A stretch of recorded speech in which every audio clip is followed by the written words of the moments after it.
Il-Ministru għat-Trasport Chris Bonnet fil-Parlament esprima s-sodisfazzjon tiegħu għar-rebħa li għamel pajjiżna fil-Qorti tal-Ġustizzja tal-Unjoni Ewropea favur l-operaturi tat-trailers u trakkijiet li jġorru il-merkanzija bil-kawża legali li fetaħ il-Gvern Malti kontra l-Unjoni Ewropea.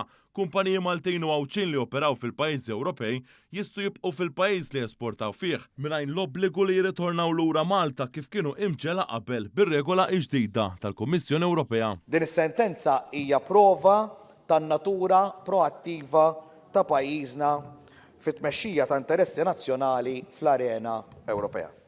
Bl-azzjoni tagħna urejna kif Malta hija impenjata li tindefendi l-interessi tagħha b'mod attiv u effettiv fil-livell Ewropew. U bħala gvern kommessi li nibqgħu nagħmlu hekk fuq kull liġi li fiha Malta imilquta b'mod sproporzjonat.